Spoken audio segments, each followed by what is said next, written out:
untuk merah itu cerah. Nanti kan di mana? Kamu halang. CRT.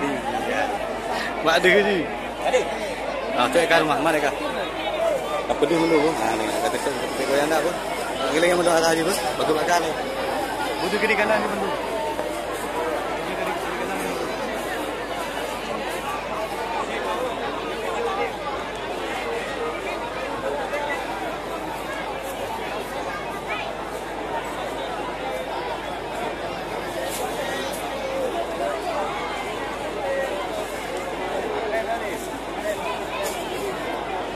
Betul betul. Kan. Betul betul juga. Kalau ngajak anu nak tahu betul.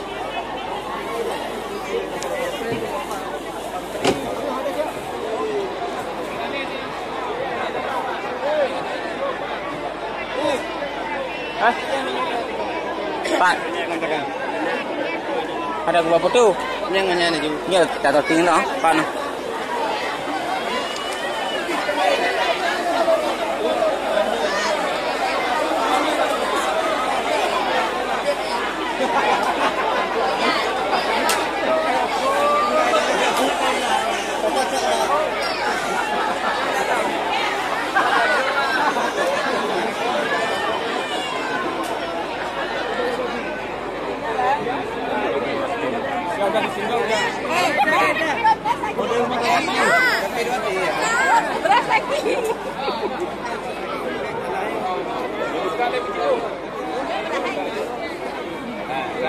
Mainkan dulu.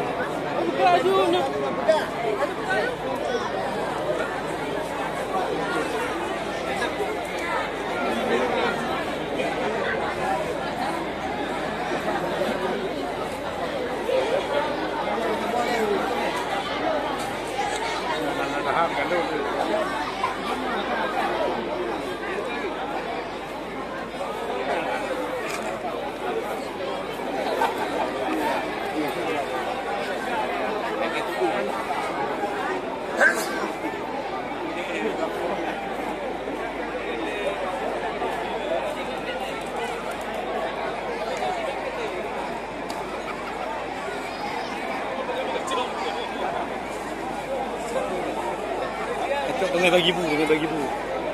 Tak kena ni hati.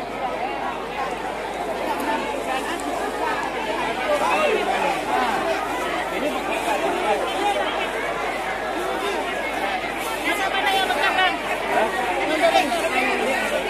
Rasanya bekas.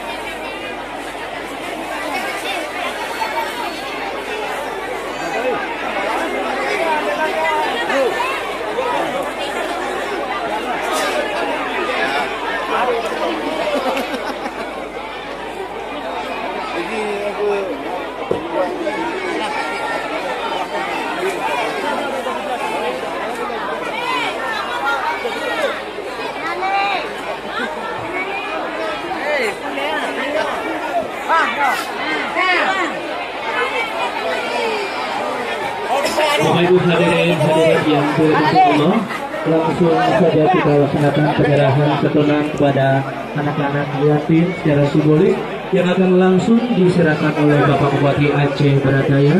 Pada yang terhormat, Tunggu Sri Putri Hasanuddin MF dipersilakan untuk menyerahkan santunan kepada anak-anak yatim secara simbolik dalam rangka memperingati Maulid Nabi besar Muhammad SAW tahun 1437 Hijriah bertepatan tahun 2016 Masehi di Kabupaten Aceh Barat-Daya. Kepada Bapak dengan segala hormat kami silakan.